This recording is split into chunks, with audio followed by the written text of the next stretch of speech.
2 semanas, 2 derrotas y 2 partidos, en los que Carlos Alcaraz, el número 1 del mundo, el tío que ganó el Open de Australia hace mes y medio haciendo historia, ha sido superado por su rival.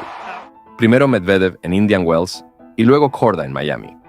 Pero lo que me parece más importante no es que haya perdido, sino cómo ha perdido y lo que está pasando en esos partidos cuando le vienen a buscar con un plan concreto. Porque hay algo que Alcaraz dijo en la pista durante el partido de Miami que lo resume todo. En el segundo set, con el partido complicándose, se giró hacia su banquillo y le gritó a su entrenador que no podía más y se quería ir a casa. No es una crisis, pero es una señal de que Carlos Alcaraz es vencible y ya no está al nivel del principio de temporada. Y la señal es que los rivales han empezado a encontrar algo. No sé si un patrón, una manera de jugar que le incomoda, o aquello que le saca de su sitio y que, cuando se ejecuta bien, hace que hasta el número 1 del mundo se sienta perdido en la pista. En este video te voy a explicar exactamente qué es lo que están haciendo Medvedev, Korda y otros rivales del pasado para conseguirlo. Y al final te cuento si creo que Alcaraz tiene solución para esto o si el problema es más profundo de lo que parece. Para entender lo que está pasando, primero hay que saber de dónde venía Alcaraz. El tío llegó a Indian Wells con 16 victorias seguidas en el año. Había ganado el Open de Australia, el torneo de Doha, y estaba arrasando en California partido a partido. Nadie en el circuito le había puesto ni un set en serio, solo un Rinderknecht excelso. Parecía que la única manera de pararle era que un meteorito cayera encima de la pista. Fue entonces cuando apareció Medvedev, y en 1 hora y 37 minutos, ese meteorito llegó en forma de derrota. 6-3, 7-6. 2 sets donde Alcaraz apenas pudo desplegar su tenis, y fue arrollado por un Danil que le pasó completamente por encima. Y una semana después, en Miami, le tocó hacer lo mismo a Korda. Sebastián, número 36 del mundo, un jugador que Alcaraz había ganado en 4 de sus 5 partidos anteriores, y Korda le ganó 6-3, 5-7, 6-4. Otro partido que no tuvo demasiada discusión en el marcador global, aunque fue menos disputado de lo que indica el marcador. 2 derrotas en 2 semanas para el mejor jugador del mundo, que venía volando en el circuito. Y lo más curioso es que Medvedev y Korda no tienen nada que ver entre sí como jugadores. Uno es totalmente anárquico y poco elegante a la hora de jugar, pero eso sí, tiene el mejor revés plano del circuito. El otro es americano, más explosivo, jugador de ataque y sobre todo, con una plasticidad que pocos jugadores tienen en el circuito. Y sin embargo, los dos le ganaron de una manera muy parecida. Eso no es casualidad. Es un patrón que viene repitiéndose incluso desde el año pasado. Lo primero que comparten Medvedev y Korda, y que también compartían otros rivales que le han complicado la vida a Alcaraz en el pasado, es que atacaron más que él, mucho más. Esto puede sonar raro. Alcaraz es el jugador más ofensivo del circuito cuando está bien. Tiene la derecha más potente, la dejada más impredecible, el globo de revés más limpio. Pero desde el fondo de la pista, en un intercambio largo y lento, Alcaraz y Sinner están en otro planeta. Prácticamente nadie puede ganarles ahí, y los rivales que lo entienden no intentan competirles en ese terreno. Lo que hacen es convertirse ellos mismos en los agresores, atacar primero, no dejar que Alcaraz tome el control y plantearles un partido de muy poco ritmo desde el fondo. Medvedev en Indian Wells atacó en un 30% de sus golpes totales. Korda en Miami llegó al 34%. ¿Y Alcaraz? En los 2 partidos se quedó por debajo del 22%. Eso significa que en ambos partidos, el rival fue más ofensivo que el número 1 del mundo. Y cuando eso pasa, cuando Alcaraz no puede ser el que dicta el ritmo, sino el que responde, el partido cambia completamente de cara. No es que Alcaraz jugara mal, sino que sus rivales no le dejaron jugar, y esa es una diferencia muy importante. La segunda cosa que hicieron los dos, y que también hicieron Struff en Madrid o Rinderknecht en la tercera ronda del propio Indian Wells este año, es subir a la red, mucho más de lo que se esperaría de ellos, aunque son 2 jugadores destinados a jugar a eso. Korda subió 34 veces a la red en Miami, y Alcaraz solo 12. Prácticamente el triple. Y eso de Korda, que no es un jugador de red natural, que no tiene el juego de volea de un Edberg ni mucho menos. Y aún así, optó por esa estrategia.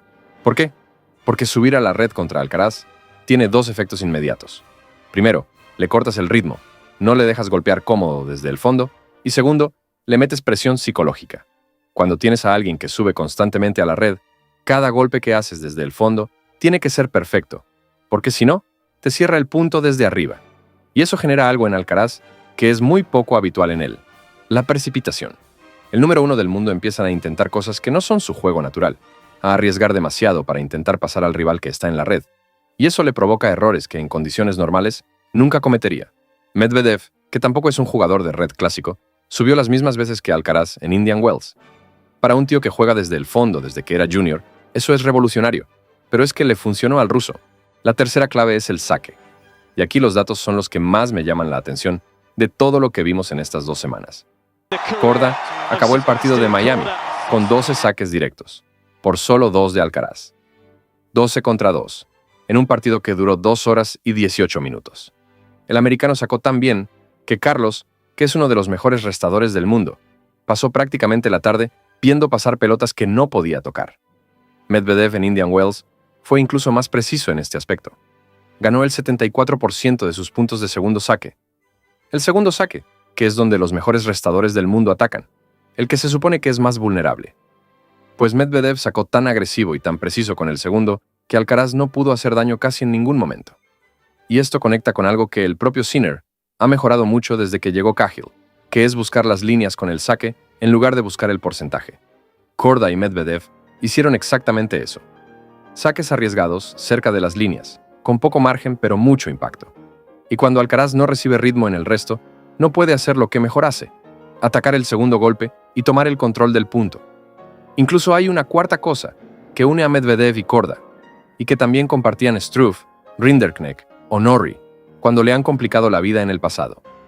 El revés plano, muy plano, es decir, con muy pocas revoluciones. Esto necesita una pequeña explicación para entenderlo bien. Alcaraz es un jugador que le encanta el intercambio con mucho efecto, la pelota que bota alta y le permite atacar con su derecha invertida desde la zona del revés. Es su golpe favorito, su zona de confort, donde más daño hace. Pero cuando la pelota viene plana, con poquísimas revoluciones, rasa, resbalando en la pista, Alcaraz tiene que golpear desde más abajo, con la bola a la altura de las rodillas, o incluso más abajo. Y eso le quita potencia, le quita comodidad, y le obliga a hacer un golpe que no es su patrón natural.